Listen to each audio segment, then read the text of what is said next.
Hi, my dear beautiful people in the world. Good morning. வழக்கம் போல தான். இந்த படம் ஒரு தமிழ் படம் ஒன்று. என்ன படம்? அர்ஜுன் நடிச்சிருந்தாருங்க. முதல்வன் முதல்வன் அந்த படத்தில் பார்த்தீங்கன்னா கிளைமேக்ஸில் லாஸ்ட் ஃப்ரேமில் பார்த்தீங்கன்னாக்க கடைசியில் என்னையும் அரசியல்வாதி ஆகிட்டீங்களாடா அப்படின்ற மாதிரி ஒரு டைலாக் ஃபினிஷ் ஆகும். அப்படி தான் நான் கொஞ்ச நாளைக்கு முன்னால் இனிமேல் நான் நியூஸ் வாசிக்கவே போகிறதில்ல அப்படி சொல்லியிருந்தேன். என்னங்க பண்ண முடியும்? எனக்கு தெரிஞ்சு 40 வருஷமாக அந்த தினசரி பேப்பர் படிக்கிறாங்க. 40 வருஷம். ஆமாம், சோறு தண்ணி இல்லைன்னா கூட இது பொய் தான், பாதி பொய் சொல்கிறவனுங்க தான். ஆமாம், விளம்பரத்தை வச்சு பாவம் அவங்க பழுப்பு ஓடுது. எவன் நியூஸ் படிக்கிறாங்க? ஒரு பேரும் நியூஸ் படிக்கிறது இல்லை. ஆனால் இப்போ பரவாயில்லை. ஜஸ்ட் ஒரு 6-7 மாதமாக நான் பார்க்குறேன். எலெக்ஷனுக்கு முன்னால் இருந்து நான் பார்க்குறேன். வாலிபர்கள் இளைஞர்கள் நியூஸில் கொஞ்சம் கவனம் செலுத்துகிறார்கள். இன்னும் மாற்றம் எல்லாம் வேணும் வேணும் வேணும், மாற்றம் அதுவாக வராது, நம்ம தான் மாற்றத்தை உருவாக்கணும். இந்த மாதிரி நான் உங்களுக்கே தெரியும். 2 போதுங்க. 26,000 அபாச் 26,000 வீடியோ ஷார்ட்ஸு, 10 நிமிஷம் வீடியோ, அரை மணி நேரம் வீடியோ, ஏன் 1.5 மணி நேரம் வீடியோலாம் நான் போட்டிருக்கேன் யூடியூப்பில். ஆமாம், 4 பேர் பார்க்குறான், அது போதும் நமக்கு. ஆமாம், 4 பேருக்கு நன்றி, அந்த 4 பேருக்கு நன்றி, தாயில்லாத அனாதைக்கெல்லாம் தூக்கி செல்லும் 4 பேருக்கு நன்றி. அந்த மாதிரி தான் என் வீடியோ 4 பேர் தான் பார்க்குறான். இருந்தாலும் 1.5 மணி நேரம் வீடியோ நான் போடுவேன், துணிஞ்சு போடுவேன். ஏன் அப்படின்னா 4 பேருக்காக தான். ஏங்க எல்லாருமே என்னை நல்லா ஏமாத்துறானுன்னு எனக்கு நல்லா தெரியும். இருந்து நான் ஹெல்ப் பண்ணுவேன். ஒரு அயோக்கிய, ஒரு திருட்டு பையன், ஒரு காக்கா பிடிக்கிற, ஒரு புகழ்ச்சின்ற ஒரு மாலையை நமக்கு தோல் மேலே போட்டு விட்டுட்டு, கழுத்தில் போட்டு விட்டுட்டு, அதுக்கப்புறம் அவன் பண்ணுற ஃப்ராடு ப்ரூட்டஸ் கதை தான் இங்கே எல்லாமே. புரியுதா? கூடவே இருந்து குத்துவான். ஒன்றும் இல்லை, அரசாங்கத்தை எடுத்துக்கோ, நல்லது செய்கிறேன் அவனும் வாக்கு கொடுத்து உங்களை கொத்தடிமையாக வச்சுக்கிட்டு நல்லா செய்யலையா, சரி விடு. ஆமாம், வழக்கம் போல் மாமா வாயில் அதெல்லாம் அள்ளி கொட்டுற மாதிரி இன்றைக்கி நான் ஜாஸ்தி அள்ளி கொட்ட போகிறது இல்லை. பட் எப்போவுமே நான் ஸ்டார்டிங்கில் ஒரு விஷயம் சொல்லுவேன். அது என்னவென்றால், நேற்றிலிருந்து கற்றுக்கொள், இன்றைக்காக வாழ், நாளை மீது நம்பிக்கை வை, கேள்விகள் கேட்டுக்கொண்டே இரு. புரியுதா? உன்னையே நீ அறிவாய். உன் ப்ளஸ் என்ன, மைனஸ் என்ன, அதை வச்சு உன் வாழ்வாதாரத்தை நடத்திக்கோ. ஏன்னா இங்கே எதுவும் நிரந்தரம் இல்லை, நீ எதையும் எடுத்துகிட்டு போகிறது இல்லை. ஆனால் நான் பெரிய பெரிய மாம்பேரில் அலெக்சாண்டர்லாம் போகும்போது என்கிட்ட ஒன்றுமே இல்லைடான்னு அந்த 2 கை அந்த காஃபினுக்கு இதில் அதில் 2 ஓட்டையை போட்டு இப்படி ஒரு கை இப்படி ஒரு கையை தொங்க போட்டு தூக்கிட்டு போகலான்னா, சரி விடு. இப்படியே நான் பேசுகிறேன்னா அப்புறம் சரித்திரத்துக்குள்ளே போயிட்டுன்னு வச்சுக்கோ, ஒரு வாரத்துக்கு உட்காந்து பேசிட்டு கிடப்பேன். நம்ம வீக்னஸே இந்த பேசுகிறது தான்.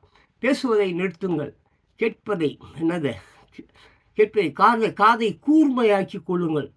நல்ல விஷயத்தை மட்டும் பாருங்கள் கண்களால், நல்ல விஷயத்தை மட்டும் கேளுங்கள் காதுகளால், நல்ல விஷயங்களை மட்டும் பேசுங்கள் உதடுகளால். சரியா? மற்றபடி தீய சக்தி வெறும் நம்ம தமிழ்நாடு மட்டும் இல்லை, த டோட்டல் வேர்ல்டு, உலகமே ஒரு தீய சக்தியாகி மாறி போய் இருக்கிறது. காடுகள் எரிகிறது, வனாந்தரம் பொங்குகிறது, மேகங்கள் வெடித்து சிதறுகிறது, மழை பொழியுது, பொழியில் வெள்ளம் ஓடுது, சுனாமி வருது, வரல, இனிமே வரும். ஏன்னா நினோ இதை நான் சுட்டி காட்டுகிறேன் ஒவ்வொரு முறையும். 26,000 வீடியோலையும் போய் பாருங்கள். நான் பெரிய பெரிய பேரிடர்கள் பற்றி, சரித்திரத்தை பற்றிலாம் ஏகப்பட்டது பேசியிருப்பேன். இப்போ தான் சரித்திரம் பேசாதே, அது ஒரு சாக்கடைன்னு சொல்லிக்கிட்டு இருக்கேன். முன்னெல்லாம் நிறைய சரித்திரங்கள் பேசுவேன். பெர்னாஷா பற்றி பேசுவேன், சாக்ரடீஸ் பற்றி பேசுவேன், அலெக்சாண்டர் பற்றி பேசுவேன், டைனா பற்றி பேசுவேன், எல்லாரை பற்றியும், திருவள்ளுவர், மகாபாரதி, பேர் போச்சு. இப்படி எல்லாரையும் பற்றி பேசிகிட்டு இருந்தாங்க. நம்ம யாருன்றதே போயிடும். ஸோ அப்படி தான் எல்லாரையும் பற்றி பேசிக்கிட்டே நான் யார் என்பதை நான் மறந்து விட்டேன் ஒரு சூழ்நிலையில். அப்புறம் தான் முடிவு பண்ண அரைச்சி கண்ட கர்மாந்திரம் முடிச்சவனெல்லாம் பற்றி பேசிகிட்டு இருக்கிறத விட நம்மை பற்றி நாம் பேசுவோம். சீசர் அப்படி தான் சொல்லுவான், உன்னை நீ அழகன் என்று சொல்லிக் கொள்ளுடா, நீ தான் உலகில் சிறந்தவன் என்று சொல்லிக் கொள்ளுடான்னு யார்? சீசர். சிஸ்டர் யார் தெரியுங்களா? கிளியோபாட்ரா அவங்க புருஷன் இயேசுநாதர் வாழ்ந்த காலத்தில் வாழ்ந்தவர்கள் அவர்கள் விட்டுருங்க. இயேசுநாதருக்கு முன்பே ஒருத்தர் இருந்தார், சாக்ரடஸ். ஆமாம், புத்தர். அதெல்லாம் இயேசுநாதருக்கு முன்னாடியே இருந்தவர்கள் தான். திருவள்ளுவரெல்லாம் இயேசுநாதர்களுக்கு முன்னாடியே இருந்தவர்கள். நல்ல வகையிலே பேசினார்கள், பட் ரொம்ப கஷ்டப்பட்டாங்க. நல்லவைகளை பேசுபவர்கள் ரொம்ப கஷ்டப்படுவார்கள் என்பதை மட்டும் மனதில் வைத்துக்கொண்டு, அதற்காக தீய சக்தி பின்னாலெல்லாம் போகிறத நிறுத்துங்க. ஏன்னா உங்கள் குழந்தைங்க பாதிக்கும். பெற்றவர்கள் செய்த பாவம் பிள்ளைகளை போய் சேரும் என்பதில் ரொம்ப கவனமாக இருங்க. எந்த சூழ்நிலையிலையும் சரி. கல்யாணங்கள் நீங்களாம் பார்த்தீங்கன்னா அந்த பிஃபோ மூமெண்ட்ஸ் எல்லாம் வந்துடுச்சு. அங்கெல்லாம் வந்து நார்த் கொரியா, தென் கொரியா, அந்த பக்கம் நிறைய பக்கம் வந்து கல்யாணமே வேணான்றான். ஜாப்பனீஸ்லாம் பார்த்தீங்கன்னா ஐயா கல்யாணமாவது மயிராது. இப்போ 18 மணி நேரம் 20 மணி நேரம் வேலை செய்கிறாங்க, நல்லா சம்பாதிக்கிறாங்க, ஹாப்பியாக இருக்கிறாங்க. பொண்ணுங்க கூட சரி, எல்லா நாட்டிலையும். ஃபாரின்லாம் 18 வயசு ஆயிடுச்சுன்னு சொன்னால் தொட்டி விட்ருவான், விட்டு தொட்டி விட்ருவான். அவன் கூடயே வச்சுக்க மாட்டான், எந்த பொண்ணையும் சரி பையனையும் சரி. ஸோ இங்கே வந்து இந்த கழுகு கூட அப்படி தான். அந்த முட்டை குஞ்சு பொறிச்சு அதுக்கப்புறம் அது கொஞ்சம் லைட்டாக அப்படி ரெக்கையை அப்படி இப்படி காய்ச்சினா போதும், அப்படியே ஆமாம் மலை இடுக்கிலேருந்து குகை இடுக்கிலேருந்து கொத்தி கொத்தி தள்ளி விட்டுரும். போ, இனிமேல் நீயே உன் வாழ்வாதாரத்தை பார்த்துக்கோ, நீயே இறை தேடிக்கோ, நீயே சாப்பிட்டுக்கோ, நீயே கல்யாணம் கட்டிக்கோ, நீயே காதல் பண்ணிக்கோ, என்ன மயிரா போ சொல்லிட்டு கழுகுகள். அதனால தான் அமெரிக்கா வந்து ஈகிள் சின்னத்தை வந்து அவன் வந்து எம்பலமாக வச்சுட்டு இருக்கான். சரி வேண்டாம், இப்படி விட்டா நான் பாட்டு பேசிட்டு கிடப்பேன். சரி நான் இன்றைக்கி என்ன பண்ண போகிறேன்னாக்கா நியூஸ் வாசிக்க போகிறேன். நியூஸ் வாசிக்காமல் என்னால் இருக்க முடியல. ஐம் சாரி, இதுக்கு முன்னால் நான் இனிமேல் நியூஸே வாசிக்க மாட்டேன் அப்படின்னு நான் சொல்லியிருந்தேன். இப்போ நான் அதை வாபஸ் வாங்கிக்கிறேன். மீண்டும் நான் நியூஸ் வாசிக்க போகிறேன். உலக செய்திகள், நம்ம உள்ளூர் செய்திகள் எல்லாவற்றையும் நான் இனி பேச போகிறேன். சரி, முதலாவதாக தலைப்புச் செய்திகளை மட்டும் இன்று எடுத்துக்கொள்ளலாம். சரிங்களா? ஃபஸ்ட்டு செய்தி அப்படியே போயிடுவோம். முதல் பக்கம். தேதி என்னன்னு பார்த்தீங்கன்னாக்க சென்னை 18/6/2026 வியாழக்கிழமை. சரிங்களா? அப்படியே கடன்னு போயிடலாம். நான் இப்படிலாம் காட்ட மாட்டேன், ஏன்னா பிகாஸ் வீடியோ லென்த் ஆகிடுது, எவனும் பார்க்க மாட்டேறான். ஏற்கனவே 4 பேர் தான் பார்க்குறான். ரைட்டா, போயிடலாமா? ஓகே, ரெடி, போகலாம். பார்த்தீங்கன்னா ஃபஸ்ட்டு செய்தி, தாவேக அரசின் முதல் கூட்டத்தொடராம். தாவேக அரசின் முதல் கூட்டத்தொடர் பார்த்தீங்கன்னா கவர்னர் வந்து உரையாற்றுகிறார். சரிங்களா? கவர்னர் வந்து உரையாற்றுகிறார். சட்டசபை இன்று கூடுகிறது. சட்டம் ஒழுங்கு உள்ளிட்ட பிரச்சனைகளை கிளப்ப எதிர்கட்சிகள் திட்டமா. எப்போ நடக்கிறது தான். ஒவ்வொரு ஆட்சியும் வந்து மாறும் பொழுது, இந்த மாதிரி சட்டசபைகள் கூடும் பொழுது எதிர்கட்சிக்காரன் வந்து எல்லாம் பண்ண இந்திய காலத்துல எல்லாம் நடந்துக்குது. கருணாநிதி மிக பயங்கரமான ஒரு மோசமான ஒரு என்னன்னு சொல்கிறது, சரி விட்டுரு, அதை பற்றி எல்லாருக்கும் தெரியும். நம்ம வேறு புதுசாக வந்து பேசிக்கிட்டு எடுத்துக்க. சரி, அடுத்தது என்னென்னு பார்த்தீங்கன்னாக்கா பாரிஸில் வந்து பார்த்தீங்கன்னாக்கா என்னன்னாக்கா G7 மாநாட்டுக்கு இடையே பிரதமர் மோடி ட்ரம்ப் பேச்சுவார்த்தை. இந்திய மாலுமிகளின் பாதுகாப்பை உறுதி செய்ய வலியுறுத்தல். சரிங்களா? என்னது G7 மாநாட்டுக்கு இடையே பிரதமர் மோடி ட்ரம்ப்பும் பேச்சுவார்த்தையாம். இந்திய மாலுமிகளின் பாதுகாப்பை உறுதி செய்ய வலியுறுத்தல். ஓகே, ஃபஸ்ட்டு பேஜில் வந்து 2 செய்தி, தலைப்புச் செய்தி. அப்படியே கடன்னு போயிடலாமா? வளன்னு விட்டா ஜான்பாஸ்கோ பேசிகிட்டே இருப்பேன். அது வேணாம், அதில் வந்து அவாய்ட் பண்ணலாம். சரியா? ஒருத்தருக்கு என்னை பிடிக்கவே மாட்டேங்குது. சரி, அவனுக்கு பிடிச்சா என்ன பிடிக்காமல் போனாமல் எனக்கு என்ன பிடிக்குது, அதுதான் எனக்கு முக்கியம். உனக்கு பிடிச்சா என்ன பிடிக்காமல் போனால் என்ன? நீ எனக்கு சோறு போடுற, நான் கஷ்டப்பட்டு நான் உழைச்சி நான் சாப்பிட்றேன். உனக்கு எதுக்கு நான் போய் இது பண்ணிக்கிட்டு கேட்டால் எதுக்காகட்டப்போ. சரி, அடுத்த செய்தி புதுச்சேரி. மக்கள் கூடும் இடங்களை புகைப்படம் எடுத்து அனுப்பினர். என்னது? மக்கள் கூடும் இடங்களை புகைப்படம் எடுத்து அனுப்பினர். ISI அமைப்புடன் தொடர்புடைய 13 பயங்கரவாதிகள் கைது, துப்பாக்கிகள் பறிமுதலாங்க. அது எப்படி பார்த்தீங்கன்னா, அந்த மக்கள் கூடும் இடங்களை புகைப்படங்கள் எடுத்து அனுப்பினாரா? யாருக்கு அனுப்பியிருப்பாங்க? ISI அமைப்புடன் தொடர்புடைய ISI இருக்காங்களா, அமைப்புடன் தொடர்புடைய 13 பயங்கரவாதிகள் கைது, துப்பாக்கிகள் பறிமுதல். ஓகே, இங்கே பயங்கரவாதி தீவிரவாதி யார், உண்மையான பயங்கரவாதி தீவிரவாதி யார் அப்படின்னு நீங்கள் பார்க்க போனாக்க, உண்மையான பயங்கரவாதி தீவிரவாதி யார் போனாக்க, ஒரு தலைவனை தேர்ந்தெடுப்பதற்கு குவார்டரு பிரியாணி எல்லாம் வாங்கி கொடுத்துட்டு நாட்டை ஓட்டையாக்கி, நாட்டை நாசமாக்கி, தன் உரிமை இருக்குது இல்லையா, தன் உயிரினும் மேலான தன் உரிமை இருக்குது இல்லையா, அப்பேற்பட்ட உரிமையை தாங்க அந்த ஓட்டு உரிமை என்று நம்ம சொல்லுகிறோமே, அதை தான் சொல்லுகிறேன். அதை போய் 200 ரூபாய்க்கு 300 ரூபாய்க்கு 1000 ரூபாய்க்குன்னு சொல்லி அது வந்து ஒரு திருட்டு நாய்க்கு அந்த ஓட்டை போட்டு அவங்ககிட்ட மூத்தத்தையும் பிரியாணியும் கோட்டரையும் வாங்கி குடிச்சான் பார்த்தீங்களா மக்கள். அந்த நாய், அந்த அந்த பிச்சை, அவன் தான் தேச துரோகி, அவன் தான் தீவிரவாதி, அவன் தான் பயங்கரவாதி. அவனால தான் இன்னைக்கு இந்தியா நாசமாக போயிருக்குது. அவனால தான் வந்து என்ன நடந்தது, இங்கே இயற்கை அழிக்கப்பட்டது. எப்படியெல்லாம் அழிக்கப்பட்டது என்றால் காடுகள், மேடுகள், பள்ளங்கள், தங்கத்தை வெட்டுறேன், மயிரை வெட்டுறேன், வெள்ளியை வெட்டுறேன், பிளாட்டினத்தை வெட்டுறேன், இப்படி எல்லாவற்றையும் மரத்தை வெட்டுறேன், சந்தன மரத்தை வெட்டுறேன், அப்புறம் சிவப்பு மரம்னா ரெட் வுட் எடுமோ ஒரு அழுவு, இதை வெட்டுறேன். எல்லாவற்றையும் வெட்டி வெட்டி ஆற்றி வெட்டி மண்ணை வெட்டி கனிமங்களை வெட்டி தனிமங்களை வெட்டி எல்லாவற்றையும் வெட்டி வெட்டி வெட்டி வெட்டி வெட்டி விற்று தின்னு நாசமாகி இன்னைக்கு பூமி அழிய போவதற்கு மூலாதாரமாக இருக்கக்கூடிய, உலகமே அழிவதற்கு மூலாதாரமாக இருக்கக்கூடிய உலக மக்கள் மக்கள் மக்கள். இந்த மக்களுக்கு சரியான பனிஷ்மெண்ட் கிடையாது.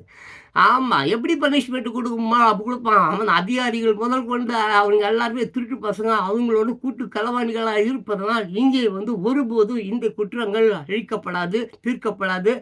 இது தொடர்ந்து நடைபெற்று கொண்டு தான் இருக்கும். இதுக்கு முடிவு வேண்டும் என்றால் இயற்கை பார்த்து இவர்களுக்கு வந்து ஒரு பாடத்தை கற்பிக்க வேண்டும். எப்படி கற்பிக்க வேண்டும்? சுனாமியை அனுப்ப வேண்டும், வெள்ளத்தை அனுப்ப வேண்டும், அப்புறம் மழை, நெருப்பு மழையை வந்து பெய்விக்க வேண்டும். இந்த இப்போ பாருங்க, உலகம் பூரா அடிச்சுன்னுக்கிறானுங்க வார், சண்டை. இந்த ஈரான்லலாம் பார்த்தா இன்னும் வந்து ட்ரம்ப்பும் அந்த உயிசி இந்த ஈரானுடைய அவர் இறந்து போயிட்டார், அவருடைய இது கூட ஏதோ வரப்போகுது, அடக்கம் பண்ண போகிறாங்க.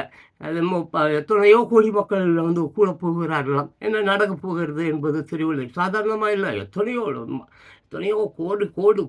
கோடிக்கணக்கான மக்கள் வந்து அந்த ஈரான் அந்த கொமைனி அவருடைய அந்த இறுதி அடக்கம் இருக்குது இல்லையா, அதில் கலந்து கொள்ள போகிறார்கள் என்ற செய்திகள்லாம் இருக்குது. சண்டை ஒரு பக்கம் போயின்னு தான் இருக்குது. கேஸு அது மாதிரி மேட்ரு, கேஸு கீசல்லாம் அதெல்லாம் அந்த வரத்தெல்லாம் கம்மியாக போச்சு. விலைவாசி ஏறி போச்சு. இது 4 நாளுக்கு இப்போ ஏங்க ஈரானில் கூட எதுக்குங்க சண்டை வந்தது? ஏங்க இந்த பிரச்சனை வந்தது? எப்படிங்க அந்த வார் வந்தது? திடீர்னு மார்க்கெட்டில் எல்லா விலையும் ஏறி போச்சு. இங்கே நம்ம ஊரில் ஏறி போயில்லையா, கேஸ் விலை ஏறி போச்சு, பெட்ரோல் விலை ஏறி போச்சு, எல்லாம் ஏறி போச்சு. இப்படியே ஏறி இன்றைக்கி நீ 100 ரூபா கொடுத்து பெட்ரோல் வாங்குற, இன்னும் 2-3 மாதம் பொறுத்து 1000 ரூபா பெட்ரோல்னால் நீ என்ன பண்ணுவேன்? கலவரம் தானே பண்ணுவேன். உள்ளூர் கூடயே சண்டை வரும்ல. அங்கே ஒரு 2 பிரிவினர் இருக்கிறாங்க ஈரானில். இந்த ஷியா முஸ்லிம்ஸ், அப்புறம் இன்னொரு ஏதோ அவங்க இருக்கிறாங்க. சரி, வேணாம், நம்ம அவ்வளோ தூரம் உள்ளெல்லாம் போக வேணாம். ஸோ இப்படி விலைவாசி ஏறும் பொழுது எல்லாமே ஆமாம் மிகப்பெரிய கலவரங்கள், சண்டைகள் பற்றி கொள்வதற்காக எல்லாம் முனாவர்தான் மயிறு எல்லாமே நடக்கும், பயங்கரமாக நடக்கும். அது இங்கேயும் நடக்கும், ரொம்ப சீக்கிரமாகவே நடக்கும். காரணம் என்னன்னா 13 லட்சம் கோடி ரூபாயாங்க கடன். ஏங்க கடன் பட்டார் நெஞ்சம் போல் கலங்கினான் இலங்கை வேந்தன். இலங்கை வேந்தன் யார்? 10 தலை ராவணன். ஆமாம், 10 தலை ராவணன் தான் இலங்கை வேந்தன். அவன் ஒரு சூழ்நிலையில் அவன் வந்து கவலைப்படுறான். எப்படி கவலைப்படுறான்னாக்க, கடன் பட்டார் நெஞ்சம் போல் கலங்கினான் இலங்கை வேந்தன். கடன் பட்டவன் நெஞ்சம் எப்படி இருக்கும்? எவ்வளோ தேர்தல் இருக்கும், எவ்வளோ கண்ணீர் வழித்து கொண்டு இருக்கும், எவ்வளோ காயங்களோடு இருக்கும், எவ்வளோ ரத்தத்தை சிந்தி கொண்டு இருக்கும், எவ்வளோ துன்பத்தின் மத்தியில் அவன் உறங்குவானா, உறங்க மாட்டானா, உறங்கினால் மீண்டும் விழிப்பானா, விழிக்க மாட்டானா, எப்பேற்பட்ட வேதனையுடன் துன்பத்துடன் ஒரு கடன்காரன் வாழுவான். அப்படி ஒரு சாதாரண ஒரு கடன்காரனை ஒப்பிட்டு இலங்கை வேந்தனை வந்து ஒப்பிடுகிறான் கவிஞர். எப்படி? கடன் பட்டார் நெஞ்சம் போல் கலங்கினான் இலங்கை வேந்தன். இங்கே என்னடா என்ன தனிநபர் வந்து 1.25 லட்சம் ரூபா கடனா? நான் வாங்கினேனாடா உங்ககிட்ட வந்து 1.25 லட்ச ரூபா நான் வாங்கினேனாடா? என் குடும்பத்தில் 10 பேர் இருக்கிறாங்க. அப்போ நாங்கள் எவ்வளோ 10 லட்சம் ஒரு கால் அப்படின்னு 12.5 லட்சம் ரூபா வந்து நான் உங்களுக்கு கொடுக்கணுமா? எவன் துண்ணுது? எம்ஜிஆர் காலத்துலேருந்து இந்த மேட்ரு ஓடின்னு இருக்குது. எம்ஜிஆர் கொஞ்சம் காலம் வாங்கினார் போல இருக்குது. 13 லட்சம் ரூபா கடன்றாங்க இந்த வெள்ளை அறிக்கையில். இதெல்லாம் நியாயம் இல்லை, இதெல்லாம் அநியாயம். இயற்கை பார்த்து கொண்டு இருக்கிறது. இந்த புறம்போக்கு எச்ச பசங்க, அந்த திமுக கட்சிக்காரனுங்க, அதிமுக கட்சிக்காரனுங்க, அவனுங்க அல்லக்கைங்க வாங்கி துண்ணவன், ஏமாத்தினவன், துள்ளுவன் எல்லாம் இப்போ வரக்கூடிய எல்நினோவில், வரக்கூடிய லாநினோவில், பூகம்பத்தில், இயற்கையில், பேரில் கண்ணீர் விட்டு கதறி துடிக்க இருந்து போகிறான். இதையெல்லாம் நல்லவர்கள் நின்று வேடிக்கை பாருங்கள். தயவுசெய்து அந்த மாதிரி அயோக்கிய பசங்களுக்கு கை கொடுத்துலாம் உதவாதீங்க. ஒரு விஷயம் நல்லா தெரிஞ்சுங்க, ஒருத்தவங்க எழுத்துல விழுந்துட்டான், முழுகின்னு இருக்கிறான்னா, நீ நல்ல எண்ணத்தோடு நீ அவனை போய் காப்பாற்றணும்னு நினச்சி அப்படி கையை கொடுப்ப. அவன் என்ன தெரியுமா பண்ணுவான்? நம்ம தான் ஜாவுருங்க, இவன் மயிர் என்ன வாழணும்னு சொல்லி ஒன்றையும் அப்படியே உங்கையும் பிடிச்சி இழுத்து கிணத்துக்குள்ளே போட்டு உன்னையும் முழுகடித்து கொன்று விடுவான். இதுதான் இயற்கை. ஆமாம், ஒருத்தன் பற்றிக்கிறான்னு வச்சுக்கோ, நீ அவனை காப்பாற்றலாம் அப்படின்னு சொல்லிட்டு நீ போய் போர்வையோ இல்லை வேறு சாக்கையோ போட்டு போத்தி அவனை காப்பாற்றலான்னு நினைப்பேன். அவன் உன்னையும் இழுத்து கட்டி பிடிச்சிப்பான். ஏன்னா அவன் ஆசை அதுதான். நம்மளே இல்லைன்னு ஆகிப்போச்சு, இவன் என்ன மயிருக்கு இருக்கணும், இவனையும் ஈர்த்து அணைச்சி கட்டி பிடிச்சி கொண்டு போட்டுருந்தான் நினைப்போம். உலகில் உள்ள எல்லோருடைய மனநிலையும் இதுதான். நான் உலகில் உள்ள எல்லோருடைய மனநிலையும் ஆய்வு செய்கிறவன். புரியுதா? நான் அந்த ஆய்வு இந்த எல்ஐசி அந்த எல்ஐசி அந்த பாலிசி இந்த பாலிசி எல்லாம் இல்லை. நம்ம பாலிசி ஒன்றே ஒன்று நல்லது. நேர்மை, உண்மை, கடமை, கண்ணியம், கட்டுப்பாடு. அப்படித்தான் நடக்கணும். அதனால தான் 64 வயது வரைக்கும் எந்த நோய் நொடி இல்லாமல் இன்பமாய் சுதந்திரமாய் ஜாலியாய் ஹாப்பியாய் ஆடிக்கொண்டு பாடிக்கொண்டு எவ்வளோ எவ்வளோ ஹாப்பியாக இருக்கேன். The most beautiful man in the world அது யாருன்னா நான் தான். Yes, the most beautiful man in the world, the most happiest, for a very happiest man in the world அப்படி சொன்னால் அது நான் தான். நான் எதுக்காக இந்த மாதிரிலாம் கத்திட்டு கிடக்கிறேன்னா, சின்ன பிள்ளைங்க பிச்சை எடுக்கிறத நான் பார்க்குறேன், கண்ணீர் வருது. பெற்றவனுக்கு இல்லாத அக்கறை உனக்கு என்னடா நீ கேட்கலாம், பெற்றவளுக்கு இல்லாத அக்கறை உனக்கு என்னடா நீ கேட்கலாம். அது என்ன இளவுன்னு தான் எனக்கு தெரியல. போகும் இடமெல்லாம் பார்க்கும் இடமெல்லாம் குழந்தைகள் அழுவதையும் குழந்தைகள் கதறுவதையும் குழந்தைகள் பாலியல் தொல்லைக்கு உட்படுவதையும் பார்க்கும் பொழுது மனம் வெட்டுக்கிறது.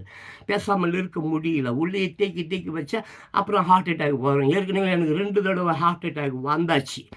சரி, மறுபடியும் இன்னொரு தடவை கண்டிப்பாக வரும். அப்போ நான் பேசுவதற்கு இருக்க மாட்டேன், அது வேறு விஷயம். அதை பற்றி நான் பேசலை. அடுத்த செய்திக்கு போயிடலாமா? சரி, மக்கள் கூடும் இடங்களை புகைப்படம் எடுத்து அனுப்பினர். ISI அமைப்புடன் தொடர்புடைய 13 பயங்கரவாதிகள் கைது, துப்பாக்கிகள் பறிமுதல். அப்புறம் பிரதமர் மோடி ட்ரம்ப் 2 பேரும் வந்து கை குலுக்கு கொள்ளுன்ற ஒரு ஃபோட்டோகிராஃப் இருக்குது. அது சரியாக கேமரா தெரியாது, போய் நோண்டி பார்க்காத. அப்புறம் அப்படியே அடுத்ததுக்கு போயிடலாம். மராட்டியத்தில் உத்தவ் தாக்கரே கட்சியில் இருந்து சிவசேனாவுக்கு தாவும் 6 எம்பிக்கள் தலா ரூபாய் 50 கோடி பேரம் பேசப்பட்டதாக பரபரப்பு குற்றச்சாட்டம். கேவலமா இல்லை, அசிங்கமா இல்லை இது? எவ்வளோ மறுபடியும் பாருங்கள். எங்கே? மும்பை மராட்டியத்தில் உத்தவ் தாக்கரே கட்சியிலிருந்து சிவசேனாவுக்கு தாவும் 6 எம்பிக்கள் தலா ரூபாய் 50 கோடி பேரம் பேசப்பட்டதாக பரபரப்பு குற்றச்சாட்டம். இந்த மோடியில் ஒருத்தர் இருப்பார், அவர் என்னங்க பண்ணுறாரு? சரி நிறையா ஒரு 50 லட்ச ரூபாயில் புதுசாக ஒரு கோட்டு சூட்டியை வாங்கிக்கிட்டு ஃபாரினில் போய் சுற்றுலா பார்த்துட்டு வர சொல்லுங்கள். பாவம் எங்கேயா தூங்கிட்டு இருக்க போகிறார். நல்லா அதானே 50 லட்ச ரூபாயில் கோட்டு சுட்டு போட்டால் தான் இந்த மாதிரி ஜான் பாஸ்கோ ஒரு கிழிஞ்ச லுங்கி ஒரு கிழிஞ்ச சட்டையை போட்டுக்கிட்டு நியூஸ் படிச்சுன்னு இருக்கிறேன். இவர் நியூஸு சேகரிக்கிறதுக்கு போகிறாராமா, பொருளாதாரத்தை வளர்க்குறதுக்கு போகிறாராமா, வளர்ச்சியை இந்தியாவுக்கு தரப்போகிறோம். இந்தியாவில் இருக்கிற 140 கோடி பேர் திருட்டு அயோக்கிய கமநாட்டுங்க. இது இவருக்கு தெரியாதா? அது சரி, என்னைக்கு தெரிஞ்சுக்கிட்டோம். அதே சின்ன பசங்களை யாராவது வாங்கலாம்டா. டே, இந்த உலகம் உங்களுக்குடா.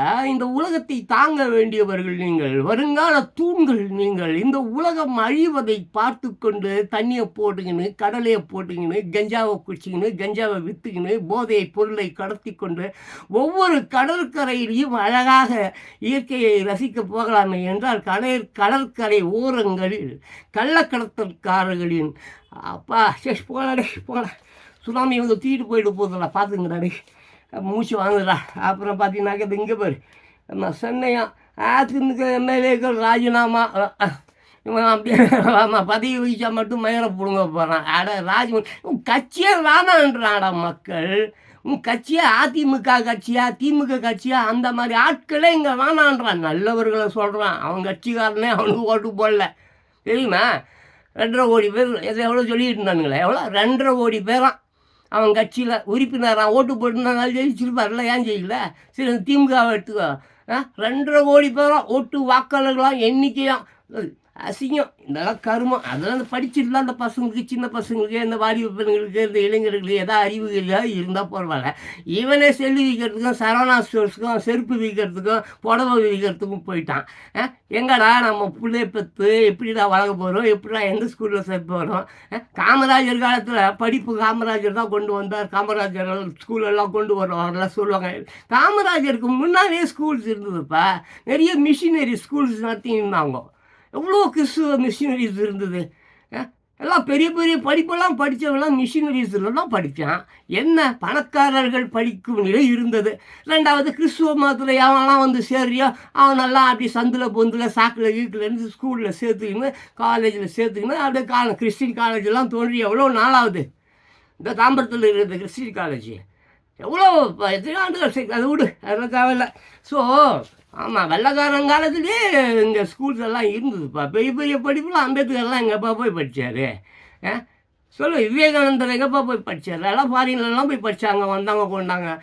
அதுக்கு முன்னாடி இதெல்லாம் காமராஜருக்கு முன்னாலே நடந்த விஷயங்கள். காமராஜர் தான் வந்து ஸ்கூல் ஓப்பன் பண்ணார், சோறு போட்டார். ரோட்டில் போகும்பொழுது மாடு வச்சுருந்த பயலை வந்துட்டே வாடா ஸ்கூல் ஓப்பன் பண்ணி வச்சுருக்காங்க, என்ன நீ ஸ்கூலுக்கு போவாங்க மாடு மேய்ச்சின்னு இருக்கிற? ஆமாம், அப்படின்னா மாடு மேய்க்காமல் என்ன பண்ணுறது? சோறு யார் போடுவா ஸ்கூலுக்கு போனால் அப்படின்னு அப்படி கொண்டு வரப்பட்டது தான் அந்த சத்துணவு திட்டமும் என்னமோ. அதுக்கப்புறம் இன்றைக்கி அந்த அம்மா சத்துணவு திட்டத்தையும் நாசம் பண்ணி விட்டாங்க. இது என்னமோ இவர் ஏதோ சரி பண்ணுறேன்னு சொல்கிறார். சரி பண்ணி விடுங்கப்பா. ஏழை மக்கள் பசியில் பட்டினியில் துன்பத்தில் ரோடில் அனாதையாய் பிணமாய் சாகுறான். எவ்வளோ பேர் பார்க்குறீங்க? இந்த மாதிரி பத்திரிகைகளை 10 நியூஸ் தானப்பா வரும். 8 கோடி பேர் இருக்கிறான். 8 கோடி பேர் இருக்கக்கூடிய ஒரு ஊரில் சொல்லு, தமிழ்நாட்டில் ஒரு 6 கோடி பேராவது தவறு செய்கிறவங்க தானே இருப்பான். தப்புகள் செய்து கொண்டே தான் நான் வாழ முடியும். அயோக்கியத்தனம், எச்ச பிச்சை இந்த மாதிரி மேட்டர்லாம் பண்ணி கொண்டு தான் நான் வாழ முடியும். அவனை ஏன் வெளிச்சத்துக்கு கொண்டு வர மாட்டீங்க? ஏன் அவனை திருத்த மாட்டீங்க? ஏன் தப்பு செய்கிறவனுக்கு தண்டனை கொடுக்க மாட்டீங்க? அவனுக்கு ஒழுங்கான முறையில் தண்டனைகள் கொடுத்தா மீண்டும் மீண்டும் தவறுகள் நடக்குமா? என்னைக்கு இந்த சமுதாயம் திருந்த போது? இது திருந்தவில்லை என்றால் பிள்ளைகள் குழந்தைகள் பாவம் பசியில் பட்டினியில் வாடுகிறார்களே, அவர்கள் உலகத்தை அவர்கள் உலகளோட கிழப்பயண கிழநாயே எச்ச பிச்சை திருட்டு ராஸ்கள் எத்தனை பேர்கிட்ட கொள்ளையடிச்சிருப்ப காலங்காலமாக சிந்தித்துப்பார். உன்னை நீயே கேள்விகள். உன் வாழ்வில் எத்தனை பேரை ஏமாற்றினாய்? எத்தனை காலம் ஏமாற்றினாய்? எத்தனை பொண்டாட்டிகளை ஏமாற்றினாய்? எத்தனை வப்பாட்டிகளை ஏமாற்றினாய்? யோசிச்சு பார்த்தா டே கிழப்பயண டே கிழிவி. எத்தனை காதலனை ஏமாற்றியிருப்பேன்? எத்தனை பேர் உன்னால் தூக்கு போட்டு செத்துருப்பான்? யோசிச்சுப்பார். அதுதான் பாவம் தான். உன் குழந்தைகள் என்று உன் கண் எதிர்க்கவே கற்பழிக்கப்படுகிறது. உன் குழந்தைகள் உன் கண் எதிர்க்கவே ஆக்சிடென்ட்டில் லாரியில் பஸ்ஸில் அடிப்பட்டு சாவுது. கொஞ்சமாவது திருந்துங்க. உலகம் மிக வேகமாக சென்று கொண்டிருக்கிறது. AI என்ற ஒரு ஆர்டிஃபிஷியல் இன்டெலிஜென்ஸ் என்ற ஒரு நிலைக்கு மாறிக்கொண்டிருக்கிறது. இனி மக்களே வேண்டாம், எல்லாம் ரோபோவே போதும் என்ற நிலையில் ஃபாரினர்ஸ் எல்லாம் போய் நிறுகிறான். நேருகாலாம் எப்படா எவனை ஆட்டையை போடலான்னு சொல்லி வாழ்ந்து கொண்டு இருக்கிறது. ஸோ ஆமாம், நான் இந்த ஃபுல் பத்திரிகையும் தான் படிக்கணும்னு நினச்சேன். அந்த ஃபுல் பத்திரிகையிலும் இதே தான் தாலியாக இருக்கிறது. அப்புறம் என்னது கொள்ளையடிக்கிறது, ATM மிஷின் திருடுறது, அது திருடுறது. அப்புறம் என்ன இன்றைக்கி சட்டசபை வேறு கூடுதுன்றாங்க. ஏற்கனவே கடனில் வேறு 13 லட்சம் கடனில் தமிழ்நாடு இருக்குது. எனக்கு வேறு மூஞ்சி வாங்குது. இதுக்கு மேலே பேசுனா வீடியோ பெருசாகிட்டே போயிட்டே இருக்குது. இப்போவே 22 நிமிஷம் ஆயிடுச்சு. ஒரு பையன் பார்க்க மாட்டான். சரி, இங்கே சுற்றி திருப்பி கோயில் மாடு எங்கே சுற்றினாலும் மூலஸ்தானத்துக்கு வரும் என்பது போல் இங்கே அரசனை நம்பி புருஷனை கை விட்டுறாதீங்கன்னு அவள் தான் சொல்லுவேன். உன்னை நம்பு, உன்னை நேசி. உன் அழகு மாதிரி ஒரு அழகு வேறு ஒருவரிடம் இருக்க போவதில்லை. தேவையில்லாததை தேடாத. உன்னில் தேடு. உன்னில் அழகு இருக்கிறது, உன்னில் அறிவு இருக்கிறது, உன்னில் திறமை இருக்கிறது, உன்னில் சிறப்பு இருக்கிறது, உன்னில் அடக்கம் இருக்கிறது, உன்னில் அன்பு இருக்கிறது, உன்னில் பாசம் இருக்கிறது, உன்னில் நேசம் இருக்கிறது. உன்னால் இந்த உலகத்தையே மாற்ற முடியும் என்ற ஒரே ஒரு நம்பிக்கை வை அல்லது முயற்சி செய். கண்டிப்பாக இந்த உலகம் ஒரு நாள் மாறும். அதுவாக மாறாது, நீயாக தான் மாற்ற வேண்டும். மாற்றம் தானாக வருவதில்லை, நாம உருவாக்குவது தான் மாற்றம். எப்பொழுதும் பல வழக்கமாக மறுபடியும் நான் ஒரு விஷயம் சொல்லிடுறேன். பழங்காலத்து வேலைகளை பேசி கொண்டிருக்காத. பழைய செய்தி அது பழைய செய்தி தான். இன்றைய செய்தி தான் முக்கியம். இன்றைய செய்திக்காக ஓடு, தேடு, அதுக்காக பாடுபடு, உழைப்பு. ஆமாம், நேர்மையான உழைப்பு, நேர்மையான ஆரோக்கியம், நேர்மையான உடல் அமைப்பு, கட்டமைப்பு. மயிரை விடு. ஒரு கட்டமைப்புங்க ரோடு சரியில்லை, அது சரியில்லை, இது சரி, எதுவுமே சரியில்லை, மதும் சரியில்லை, கெட்ட வார்த்தை வருது. சரி, இப்படியே போனால் அதிகமாக கெட்ட வார்த்தை வந்துடும். அப்புறம் ஜான் பாஸ்கோ ஏற்கனவே நிறைய கெட்ட வார்த்தை பேசுவேன், வேணாம், அது விட்டுருவோம். ஸோ இங்கே எதுவுமே சரியில்லை என்பது மட்டும் எல்லோருக்கும் தெரியும். விவசாயம், மயிர், மண்ணாங்கட்டி, தொழில், எதுவும் படிப்பு, கிடிப்பு, கல்வி, மருத்துவம், மயிர், மண்ணாங்கட்டி, லொட்டு, லொஸ்கு ஒன்றுமே சரியில்லை. ஒன்றே மட்டும் ஒன்றே ஒன்று மட்டும் இருக்கிறது, சரி செய்ய முடியும் என்ற நம்பிக்கை. இதை எல்லாவற்றையும் சரி செய்ய முடியும் என்ற நம்பிக்கை. அது ஒருவனால் கூட முடியும், அல்லது ஒரு நல்ல நல்ல நல்ல ஒரு மேன் என்னையா சொல்கிறது, இந்த டீம் போட்டு திட்டு பசங்க பேசுவானுங்களே, சிம் கார்டு வைக்கிறதுக்கு செல்ஃபோன் வைக்கிறது டீம் போடுவானேயா, ஒவ்வொரு டிஸ்கஷன்ற பேரில் 30 நாள் 40 நாள் உட்காந்து மக்களை எப்படி ஏமாற்றலாம், அவன் மண்டையில் எப்படி மிளகா அடிக்கலாம், அவன் கண்ணில் எப்படி வந்துட்டு ஒரு மேன் இது என்னடா அது கருவாந்துடா அது பெப்பர் ஸ்ப்ரே எப்படி அடிக்கலாம், எப்படி தாலி அடிக்கலாம், எப்படி அவன் குடும்பத்தை ஆட்டையை போட்டு அவன் வீட்டு சொத்து கித்து நிலங்கலாம் மயிறு மண்ணாங்கட்டி எல்லாம் ஆக்கிரமிப்பு பண்ணலாம். இப்படி யோசிக்கக்கூடிய மக்கள் மத்தியில் நல்ல மக்களும் இருக்கிறார்கள். எவ்வளோ பேர் இருந்தார்கள், எவ்வளோ பேர் சக்ரடீஸ், இயேசுநாதர், புத்தர் போன்ற அற்புதமான மனிதர்கள் இன்றும் இருக்கிறார்கள். அப்படிப்பட்டவர்களை இந்த அரசாங்கம் தேடி கண்டுபிடித்து அவர்களை அதிகாரிகளாக்கி அவர்களுக்கு பவர் தந்து இந்த அயோக்கிய பசங்க, மிகப்பெரிய தீய சக்தியான அயோக்கிய பசங்க, மக்கள் என்கின்ற அயோக்கிய பசங்க தன்னுடைய உயிரிலும் மேலான ஓட்டை 200 ரூபாய்க்கும் பிரியாணிக்கும் கோட்டருக்கும் விட்டு நாட்டை நாசப்படுத்திட்டாங்களே இந்த பரதேசி மக்களை. வருகின்ற சுனாமி ஈனாமி பேரிடர்கள் இந்த மாதிரி இடர்கள் அவன் செத்து போகிறான்னா விட்ரு, அவனெல்லாம் காப்பாற்றாத. இங்கே ஏற்கனவே இடம் இல்லை, எல்லாமே பொல்யூஷன் நாத்தம் கருமம் இளவுன்னு இருக்குது. திட்டு பசங்களாம் அழியிட்டு சாவட்டும், அது இயற்கையுடைய வேலை, இயற்கை செய்யும். இயற்கைக்கிட்ட மோதாத, இயற்கைக்கிட்ட மோதனா உன்னை கிழின்னு கீழ்ச்சிடும். அதனால் நீ அவனுக்கு நீ ஜட்ஜிக்கு பயப்படுறியோ, வக்கீலுக்கு பயப்படுறியோ, ஐஜிக்கு பயப்படுறியோ, இல்லை அந்த விஜய்க்கு பயப்படுறியோ, எவனுக்கு உங்கள் அப்பா ஆத்தாளுக்கே நீ பயப்படல, நீ எவனுக்கு பயப்பட போகிற? முதல்ல அப்பா ஆத்தா தான் இந்த உலகம். அப்பா மாதா பிதா குரு தெய்வம். இந்த அவங்களுக்கே நீ பயப்படல, அயோக்கியத்தனமும் கஞ்சா வைக்கிற, தண்ணி அடிக்கிற, பொண்ணை கிண்டல் பண்ணுற, பொண்ணை பலாத்காரம் பண்ணுற, திருடுற, கொள்ளை அடிக்கிற, எல்லா மயிரையும் பிடுங்குற. எப்படி அப்பா அம்மாவுக்கு நீ நல்ல பிள்ளையாக இருந்தால் பயந்துருந்தா நீ இதெல்லாம் செஞ்சுருப்பியா? முதல்ல உன் அப்பனும் ஆத்தாலும் நல்லவளா இல்லை, அவன் நல்லவளா இருந்தால் அவனும் நல்ல பயிலாக தானே வளர்த்துருப்பான். அங்கே தப்பு, மூளை வேர் ஆணி வேர் அங்கே இருக்கிறது. முனையிலேயே கிள்ளி எரியப்பட வேண்டிய விஷயங்கள் எல்லாமே முத்தி போச்சு. கேன்சராக போய் முத்தி போச்சு. எல்லாம் அறுத்து தான் எடுக்கணும், இல்லை வெட்டி தான் எடுக்கணும், இல்லை சுட்டு தான் தள்ளணும். ஸோ இது இனி நடக்க போகுது. சரி, நான் முடிச்சுக்கிறேன், வலிக்குது. ஓகேவா? சரி, வழக்கம் போல தான் சரித்திரங்களை படித்து சாகாத. சரித்திரம் என்பது ஒரு ரத்த சாக்கடை, அதில் ஒரு கருமமும் இல்லை. நீ வாழுகிற பார்த்தியா, இந்த நிமிடம் இருக்குது பார்த்தியா, இது மட்டும்தான் உண்மை. இந்த உண்மை இப்போ பசிக்கும், சாப்பிடு. இப்போ குளிக்கணும்னு தோணும், போய் குளி. பல்லு விலகணும்னு தோணும், போய் பல்லு விலகு. டயர்டாக இருக்குதா, தூங்கணும்னு போகணும், போய் தூங்கு. உடலை ஆரோக்கியமாக வைத்துக்கொள். நல்லா டான்ஸ் போடு, நல்லா ஜாலியாகிரு, சந்தோஷமாகிரு. மறுபடியும் சொல்கிறேன், சரித்திரங்களை படித்து அவன் பேசுவான், இவன் பேசினான், அவன் சாதிச்சான், இவன் புடுங்கினான், இவன் கத்த காட்டினான், எல்லாம் திருட்டு பசங்க. அவனும் நல்லவன் எல்லாம் பிச்சை எடுப்பான். அயோக்கிய பையன்லாம் அன்றைக்கி 5000 ஏக்கரில் வீடு பங்களா மயிறு மண்ணாங்க வெட்டுன்னு வச்சுருக்கலாம். அந்த பங்களா மயிறு மண்ணாங்கட்டி ஆனானப்பட்ட அலெக்சாண்டரே போகும்போது ஒரு மயிரும் இல்லைன்ட்டு போனான். இவன் என்னத்தை பிடுங்கிட்டு போகிறான். பிச்சைக்கார எச்ச பசங்க, நிரந்தரம் இல்லாத, எல்லாமும் நிரந்தரம் இல்லைன்னு தெரியும். அது பின்னால் பணம் பின்னால் ஓடுற எச்ச புறம்போக்குன்னா இங்கே பின்னால் நீ ஓடாத. தயவு செஞ்சு ஒரு நிழல் கூட அவர்கள் மீது படாத அளவுக்கு பார்த்துக்கொள். இந்த அயோக்கிய பசங்க, நாதாரி பசங்க, அது டீ கடையாகட்டும், ரோடாகட்டும், பஸ் ஸ்டாண்டாகட்டும், எங்கேயாகட்டும், நிழலை தனிமைப்படுத்திக்கொள். இந்த மாதிரி அயோக்கிய பசங்க நிழலில் போய் நீ நின்று அந்த நிழல் உன் மீது பட்டாலும் நீயும் தீஞ்சி காஞ்சி கருகியாகி ஒரு தீய சக்தியாக மாறி போயிடுவேன். சரி, மறுபடியும் சொல்கிறேன், பழைய சோறு வேலைக்கு ஆகாது. அமெரிக்காவில் வேணால் அவன் $10 கொடுத்து வாங்கி துணிட்டோம். என்ன, நீ பழைய சோறு துண்ணாத. சுட இட்லி சாப்பிடு. சாயங்காலம் ஆயிடுச்சுன்னா அப்புறம் அது இட்லி உப்புமா. அதனால் சரித்திரம் நாசமாக போச்சு, அதை விட்டுரு. நீ உயிரோடு இருக்கிற, அடுத்த நிமிஷம் வேலைக்கு போகணும், சட்டை துவைக்கணும், சைக்கிளில் காத்திருக்குதா பார்க்கணும், மோட்டர் சைக்கிளுக்கு பெட்ரோல் இருக்குதா பார்க்கணும், பொண்டாட்டிக்கு உடம்பு சரியில்லையா, பிள்ளைக்கு ஸ்கூலா, என்னமோ அதை பார், அதை படித்து வாழ். நேற்றிலிருந்து கற்றுக்கொள், இன்றைக்காக வாழ், நாளை மீது நம்பிக்கை வை. கேள்விகள் கேட்டுக்கொண்டே இரு. நீ கேள்விகள் கேட்டுக்கொண்டே இருந்தால் தான் நீ பெக்கிற குழந்தைங்க, உன் பேர பிள்ளைங்க நாளைய காலங்களில் பசி பட்டினி இல்லாமல் வாழ முடியும். எதிர்த்து பேசு. தீமையை கண்டால் அதே இடத்துல தீயிட்டு கொளுத்து. தீமையை கண்டால் அதே இடத்தில் தீயிட்டு கொளுத்து. அது எவன் இருந்தாலும் பார்க்காத. பாய்.